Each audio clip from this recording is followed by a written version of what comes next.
अस्सलाम वालेकुम।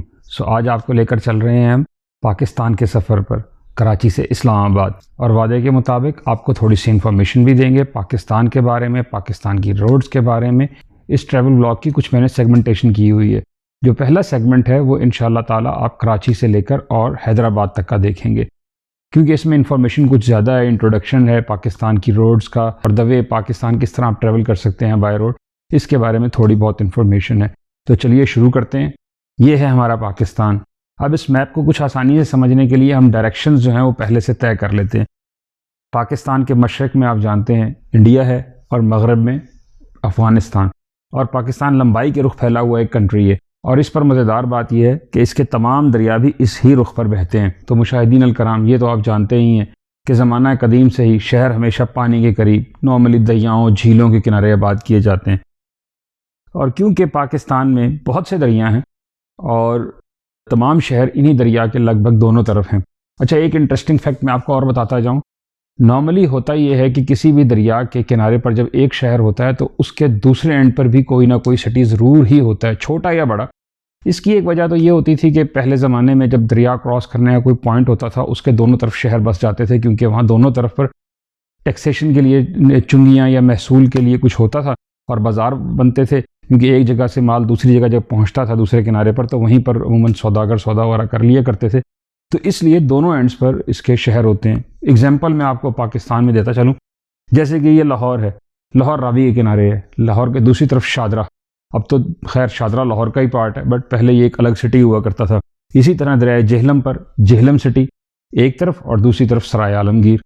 चनाब पर आ जाएं, गुजरात, और दूसरी तरफ आपके वज़ीराबाद। जब पाकिस्तान वजूद में आया तो नॉर्मली ये जितना भी आपको पाकिस्तान का एरिया नज़र आ रहा है ये बैरन ही था। अब भी बहुत सा पार्ट पाकिस्तान का आबाद नहीं है कल्टीवेशन के लिए, बट थोड़े बहुत एरियाज़ जहाँ पर अब नहरी निज़ाम कुछ बेहतर डेवलप कर लिया गया। वैसे तो दुनिया के बेहतरीन नहरी निज़ामों में से एक निज़ाम पाकिस्तान का है, बट पाकिस्तान के हिसाब से ये अभी भी बहुत छोटा है और इसको बहुत बड़ा करने की ज़रूरत है। जितना ग्रीन पोर्शन नज़र आ रहा है यही वो इलाका है जो कि कल्टीवेशन के लिए अवेलेबल है। स्पेशली आप ये देखें, पंजाब का नीचे वाला पार्ट बिल्कुल बैरन है, सिंध का काफ़ी हिस्सा बैरन है, बलूचिस्तान तो खैर बिल्कुल ही बैरन है। अच्छा, अब दरियाए सिंध जो है यहाँ से शुरू होकर ये आ रहा है दरियाए सिंध, और दरियाए सिंध के बारे में भी एक हकीकत ये है कि अब तो फिर कुछ आबाद हो गया, लेकिन ये सारा का सारा सहराओं में से ही गुजरता है। अगर आप देखें दरियाए सिंध कि ये जहाँ पर आकर ये पंजनद के मुकाम पर पाँचों दरिया मिलते हैं, इसके बाद कितना कम इलाका इसके दोनों तरफ जो है वो आबाद है। अब एक और पाकिस्तान के बारे में फैक्ट ये है कि हम पाकिस्तान को भी दरियाए सिंध से ही दो हिस्सों में तकसीम करते हैं। जो दरियाए सिंध का मगरबी हिस्सा है वो बहुत ही कम आबाद है। अक्सर आबादी पाकिस्तान की दरियाए सिंध के मशरकी हिस्से में ही आबाद है।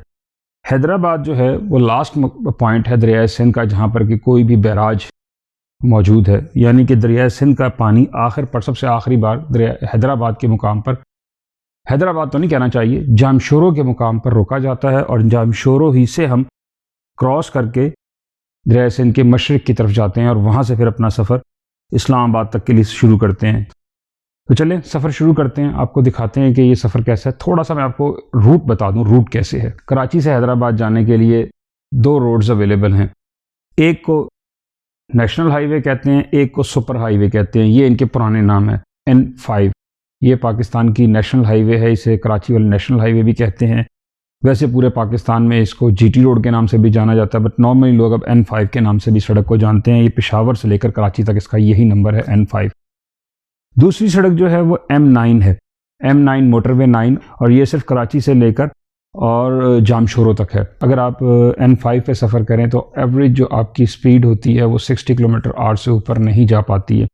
205 किलोमीटर इसका डिस्टेंस है। N5 जो है वो पाकिस्तान के तकरीबन तमाम ही डेवलप्ड एरियाज़ में से गुजरती है। तमाम शहरों पर इसके आपको बाईपासेस मिल जाते हैं, लेकिन इसके बावजूद मैंने बताया कि 60 किलोमीटर से ऊपर की एवरेज नहीं आती है आपकी। यहाँ कराची से चलने के बाद ठट्ठा, बदीन और फिर कोटरी, आप कोटरी तो खैर नहीं आता इस पर आएगा आपका जामशोरो।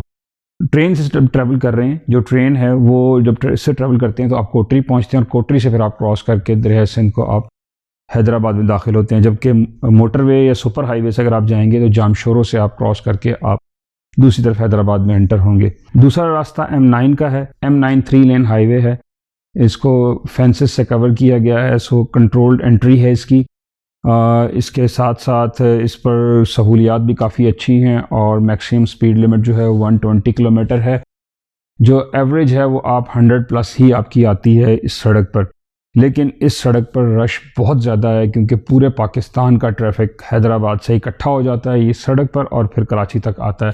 स्पेशली जो हैवी ट्रैफिक है और जो बसेस हैं पब्लिक ट्रांसपोर्ट की, उनका बहुत रश है इस सड़क पर।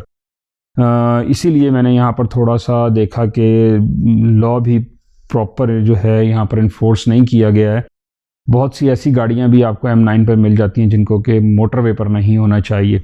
इसके साथ साथ जो लेन की पाबंदी है वो भी इतनी ज़्यादा नहीं की जाती। शायद उसकी रीज़न वो ट्रैफिक की है कि ट्रैफिक बहुत ज़्यादा है, तो इस पर आपको 2 से ढाई घंटे लगते हैं। तो चलिए फिर अपना आज का सफ़र शुरू करते हैं। अस्सलाम वालेकुम उसना। Walaikum assalam, Abu. Do you know we are going to Islamabad? Yes, I do. Are you excited? Well, I was really excited, but I knew I had to sleep early in order to stay fresh. So yeah, I was excited, and I made my bags, I packed them, and now we're ready. Ira, where are you going? I'm going to Islamabad to visit my grandparents. Were you excited? Yeah, I'm very excited. Did you pack everything? No, I packed my bag, I put in my belongings inside it. Okay, daughters, let's move and put all the stuff into the car. Are you ready? Yes. Yes. अस्सलाम वालेकुम, मैं कमर नवीद यूसुफ और this is my family. हम लोग आज travel कर रहे हैं कराची से इस्लामाबाद के लिए। सुबह के बजे हैं इस वक्त 5:30। होपफुली 7 बजे तक सनराइज़ होगा। सो जब सनराइज़ होगा तो इंशाअल्लाह ताला हम उस वक्त तक हैदराबाद में होंगे।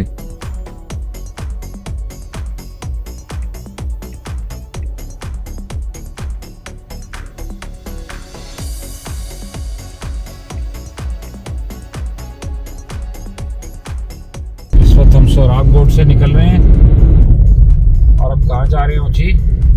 Tool Plaza. केसर टाउन बेटा।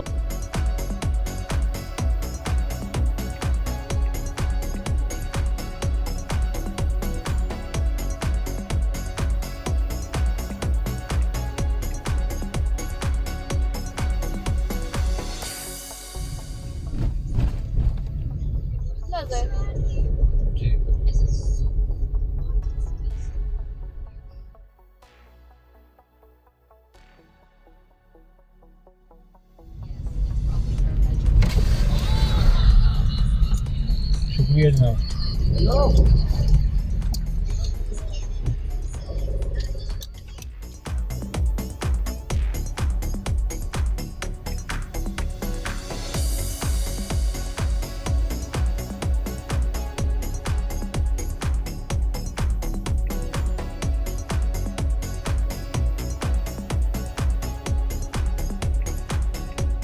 अब हमारा सफ़र शुरू हो गया M9 पर।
कराची से निकलने के बाद पहला स्टॉप नूरियाबाद पर फजर की नमाज़ पढ़ी है यहाँ पर हमने, और अब फिर इंशाल्लाह ताला आगे की तरफ सफ़र शुरू।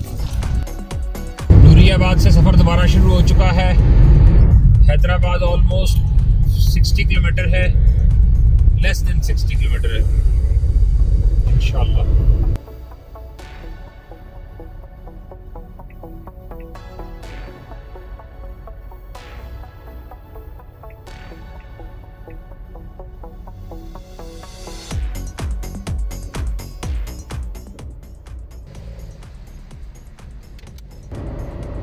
जी जनाब, हैदराबाद का M9 टूल प्लाज़ा हमने क्रॉस कर लिया है।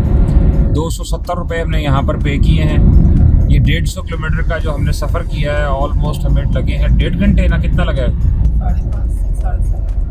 2 घंटे लगे हैं जी हमें इसमें। और अब कोटरी में हम एंटर हो चुके हैं। दरिया सिंध के इस तरफ कोटरी है और दरिया सिंध पार करने के बाद हैदराबाद सिटी आ जाएगा। हैदराबाद से हमें जो है GT रोड लेनी है और फिर वो हमें सक्खर तक लेके जाएगी। तो होपफुली इंशाल्लाह ताला अगले 5 घंटे में हम 5 यानी 12 बजे तक हम इंशाल्लाह ताला सक्खर में होंगे।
आने वाली वीडियोस को मिस मत कीजिएगा।